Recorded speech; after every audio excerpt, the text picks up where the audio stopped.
Saan po napupunta yung pera na, sorry if I would use the word kupit, na kinukupit po nitong national government na insama mapunta po sa mga taga-LGU? Saan nila inilalaan yung mga perang yon? Di sila na ang nagdidesisyon. Kung paano nila gastusin. O yan, kasama na diyan ng Congress.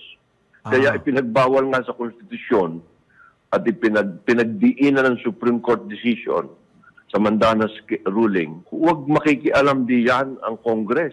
Okay, very good. Now, last question po, Gob, para maging maliwanag. So, sa 2022, ipatupad na yung inyo pong ipinal na kaso Supreme Court na kung saan, yung sabi niyo po, nawawala 2 years is 1.8 trillion. Yan po isusoli. Isa yan, yung Mandanas ruling. Oo. Ang pagsusoli naman, siyempre, tayo naman ay maunawain. Apo. At dapat naman kilalanin natin ang kalalagayan. Apo. So, itong installment kapalis nga ni ginawa ni Gloria Macapagal Arroyo, yun, hinati-hati, binayaran sa loob ng 7 taon. Alright. Pero ito, dahil sobrang laki, kahit bayaran ito, over 30 years. Okay.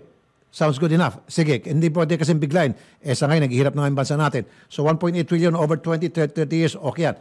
Now, yung Garcia ruling naman po, yung sinasabi ko na bukod sa BIR, nandiyan na rin po yung Bureau of Customs, iba pa pong mga ahensya ng ating gobyerno na kumukolekta po pinagkakitaan ng ating gobyerno na doon din po ay makakakuha kayo ng share. Tama? Dalawa, makakakuha din doon. Yes. Oo, yun naman mag-uumpisa talaga sa 1 taon. Okay. So kaya tinawag pala Mandanas and Garcia. Sa inyo po yung Maricop, mabawi po yung nawala sa inyo 2 years na nagtotal ng 1.8 trillion. Ito naman po kay Governor Garcia, yung pong additional income na manggagaling po sa Bureau of Customs. Ang alam ko po yung BAT ata at saka sa ARMM. Tama? Yung mga ibang taxes. Ibang taxes, tapos sa mga PESA, yung economic zone, PAGCOR, tama po. Kung magkano yung kolekta dyan, meron kayong share ata dyan, another 40%, tama? Well, makakadagdag yun, siguro ng mga another 10%. 10%?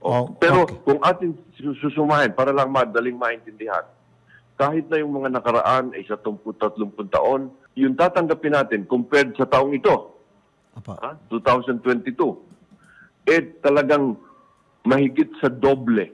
Okay, sige po. Kung anong tinatanggap ngayon.